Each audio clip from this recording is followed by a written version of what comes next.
Greetings. This is Paul the Poke from paulthepoke.com. We are March 13, 2022. Today's topic, Purim, Hebrew year 5782, 2022 in our Western Gregorian calendar. And the topic, Spirit of Haman. It's alive and well. Scripture references out of Esther 9, verses 20 through 22. Then Mordecai recorded these events, and he sent letters to all the Jews who were in all the provinces of King Ahasuerus, both near and far, obliging them to celebrate the 14th day of the month, Adar, and the 15th day of the same month annually, because on those days the Jews rid themselves of their enemies. And it was a month which was turned for them from sorrow into gladness, and from mourning into a holiday, that they should make them days of feasting and rejoicing, and sending portions of food to one another and gifts to the poor. So this is the decree for the celebration of the holiday Purim. The celebration is to take place in the Hebrew month of Adar on the 14th and the 15th day.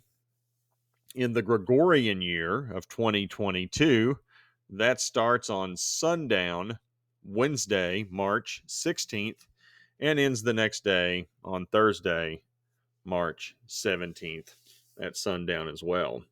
And Scripture tells us this holiday is to be celebrated annually. Now, this is the setting of the story for the book of Esther. The author of the book is unknown. Celebration of Purim is not of the Mosaic Law. It's not part of it. And the events of the story took place from 483 to 473 BC. God's name is never mentioned in the book. The location is Susa of the Persian Empire. This is modern day Iran. And so this is what essentially, this map is essentially what the Persian Empire was at roughly the time of the book of Esther. So you can see it covered a pretty good swath. I mean, it was, after you look at Daniel's statue, the Persian Empire would have followed the Babylonian Empire, and was larger. And that's kind of one of the things that happens with each one of the successive empires. Initially Babylon was the strongest. It was also the smallest. And as time moved along with worldly empires, they covered more ground, occupied more ground, but became less powerful, is the idea with the statue. But this was the Persian Empire, Susa just north of the Persian Gulf, modern day Persian Gulf. And this was the capital of the empire. If you want more maps in regards to this topic, I got this from Macmillan Learning, Ways of the World with Sources, Volume 1. This actually came from the first edition, but tons of maps in there for those of you who are interested. Esther 3, verses 1 and 2. After these things, King Ahasuerus promoted Haman the Agagite, the son of Hammedatha, and advanced him, and set his throne above all the officials who were with him. And all the king's servants who were at the king's gate bowed down and paid homage to Haman, for the king had so commanded concerning him. But Mordecai did not bow down or pay homage. And that was one of those things. It wasn't a one-off with Mordecai. He did it repeatedly. I'm not doing it, over and over and over. Clearly irritated Haman. But little insight into who Haman was. He was the prime minister for King Ahasuerus, and he answered only to the king. So he was a very powerful political figure and officer. He was the right-hand man to the king. And Haman clearly lorded his clout over others, as he demanded others bow down and pay homage to him at the gate. And I suspect, speculation on my part, sounds like something that he had requested that the king mandate. So the action was mandated by Ahasuerus. Now, it doesn't say if it was Ahasuerus' idea or Haman's idea, but just looking at the attitude exhibited, wouldn't be surprised if it was Haman's idea. The guy was on a serious power trip. Um, and he was a source of evil. His name means tumult or noise. And I suspect he came by this attitude honestly. His father was Hammedatha, which is translated as the Madatha or the double. And I got that from a dictionary of the Bible, Aaron Judah. That was from like mid to late 1800s was the source. Couldn't find any recent source. It's kind of an interesting observation. But at any rate, Haman's father was important enough to have a definitive article as part of his identity. So I suspect like father, like son. So it's, kind of like watching an NFL game and there are players from the Ohio State University. They're not just Ohio State, but the Ohio State. I'm sure all you Buckeye fans out there are taking pride in that. Others who watch that find it kind of amusing. I digress. Esther 3, verse 9. If it pleases the king, let it be decreed that they may be destroyed, they being the Jews, and I will pay 10,000 talents of silver into the hands of those who have charge of the king's business, that they may put it into the king's treasuries. And that's Haman's comment. He was willing to pay 10,000 talents of silver. So not only was Haman a power-hungry, bloodthirsty leader, he was exceptionally wealthy. And that's one of those things I know as I read through this stuff, like, 10,000 talents, it sounds like a lot. And then you dig into it and you find out, it's a lot. But it also speaks to Haman's anger and resentment towards Mordecai and the Jews. It was pretty intense that he was willing to part with 10,000 talents of silver. And remember, this guy was second in command of the Persian Empire. He probably could have asked that, given some reasons, and wouldn't have had to pay the money, but he was willing to play blood money to make this happen. And Haman was dedicated to killing off a race of people for being disrespected, as he saw it. How you didn't bow to me, so don't disrespect me. Okay. And I got the following measurements from learnreligions.com. What is a talent? And so we'll break this down. 10,000 talents of silver. So 1 talent is equal to roughly 75 pounds of silver. So 10,000 times 75, 750,000 pounds of silver. 750,000 pounds of silver. Today's prices, roughly 1 ounce is equal to $25. So you got 1 pound, 16 ounces times $25 or $400 a pound of silver. 750,000 pounds times $400 a pound would be $300 million in today's economy.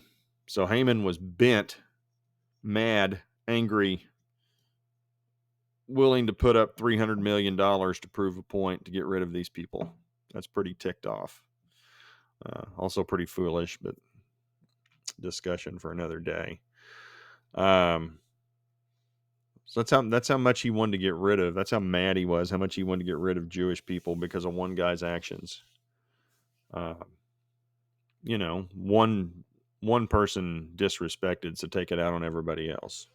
His race of people. Okay. So today, we translate to today, early 21st century. Here we are, 2,600 years ago, 2,500 years ago. This level of hate still emanates from what is modern day Iran. Modern day Iranian leaders, like Haman, are looking to wipe Israel from the map and eradicate its people. Haman was willing to pay to eliminate the Jewish people. Now, unlike the past, the world is giving Iran resources to achieve their goal. So at least with Haman, he was willing to put up his own money to make it happen. Well, we live in a world now where the world is giving Iran resources to achieve their goal, and they're not hiding what their intentions are. And this was from last night. I know for those of you follow along, I had a brief post put up. The Iranian Revolutionary Guard Corps, the IRGC, fired ballistic missiles into Erbil, Iraq, against the strategic center of the Zionist regime's conspiracies and wickedness. Now, there was a lot of conjecture last night when all of this happened because it was fired toward the U.S. consulate. And everybody felt pretty sure that the ballistics and retracing the path of the missile, that it was coming from Iran. Well, this morning, they admit it. So the Revolutionary Guard Corps admits, yep, we did that. But they're saying, no, we fired this at resources, Israeli resources inside Iraq, near the U.S. consulate. And here's a quote from the IRGC. If the Zionists want to respond to the attack on the Mossad headquarters in Erbil, it will face a harsh response. And again, that's per the Iranian Revolutionary Guard Corps, the Al-Quds forces. And you know what's going to happen. Israel's going to respond. I mean, this is not that didn't end this. Those 6 to 12 missiles fired last evening didn't stop this. It's going to continue to escalate. Iranian intelligence reports they have broken up, quote, spy, that'd be Mossad, spy network that recruited hooligans to do sabotage operations inside Iran. Okay. So you got an Iranian intelligence making some comments. You got the IRGC, the military making comments. You got the Ayatollah Khamenei. And this is a quote he's been making frequently. If anybody wants to hear it, puts it on Twitter, which Twitter doesn't ban this, by the way. That's okay to want to eliminate a race of people. And they are continued to allow to tweet.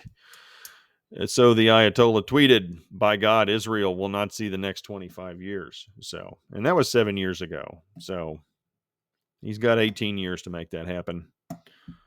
My money's on the Jewish people, but we'll see. I don't know if the Ayatollah will live to see that. So despite current attitudes, the Biden administration in the United States continues to give Iran concessions and negotiations in Vienna with regard to the nuclear agreement. So even after last night, some little fluffy statement about, well, we don't appreciate that. And there were nobody was injured, no resources, no Americans were hurt or killed. So no harm, no foul is essentially what they're telling them. And eventually, I suspect this will get signed, and Iran is sure to gain economic freedoms, which will likely result in billions of dollars in revenue and gifts. And so here's what Iran does with their resources. And this is from Elint News. For those of you following the blog, I know you've seen this chart before. I'd like to thank Checkmate over at valortube.com. He's the one that gave me a heads up to this. Guy's a great resource. Can't recommend it enough. You want to find out what's going on in the Middle East, Eastern Europe. He's an expert. He knows what's going on. You do well to pay attention to what he has to offer. And again, this is from Elint News, map of Iran's regional proxy forces in the Middle East, and it's controlled by the IRGC. The Quds Force is another name for it. Extraterritorial organization. And this infographic provides an overview of the largest and well-known militia groups in countries which form part of the Iranian axis of resistance. And so you got a shot here of the Arabian Peninsula and parts of the Middle East. This is Iran's regional proxy forces. They are funded, armed, trained, and at varying degrees commanded by elements of the IRGC Quds Force. These proxies consist of a web of interconnected, mainly Shia Muslim militia groups distributed throughout the Middle East, predominantly located along the so-called Iran, Iraq, Syria, Lebanon land bridge. Well, yeah, and you've heard some of these names in the news, specifically the Houthis down here in Yemen. We hear a lot about that. Some of these not as familiar with, but they're surrounded and they're at choke points along the path for commerce to travel in and out of the Persian Gulf, around the Arabian Peninsula, through the Red Sea, into the Suez Canal, to the Med. And eventually, Iran wants to have a straight shot, a pipeline from Iran to arguably Latakia or Tartus, Syria, to where they can distribute their goods directly. It'd be much faster to have a pipeline and control that land to make that happen. That's kind of one of the point of these proxies. So some of the ones you are familiar with in Lebanon, Hezbollah, and you hear about Hamas in Palestine. Palestinian Islamic Jihad is another one. Popular Resistance Committees, the PFLP, the DFLP, they're also located in what is Palestine there, on the Mediterranean Sea. Khatib Hezbollah. I mean, so this is just a list of these different Iranian proxy forces. So, again, to wrap up, Spirit of Haman, it's alive and well. We got Purim coming up. Speculation on my part. I would not be surprised if we see a signature and a signing an agreement to the nuclear deal on Purim, or coming up with the spring feast here in about a month's time. So these folks love the symbolism of how these things go down. And it's like last night, the missile attack came one day after the birthday of Qassam Soleimani, who was killed in an attack on him. I guess that was about a year or two ago now. But they chose to retaliate toward Israeli forces on his birthday, or day after his birthday, the symbolism of it. So again, I wouldn't be surprised if we see something. Speculation on my part.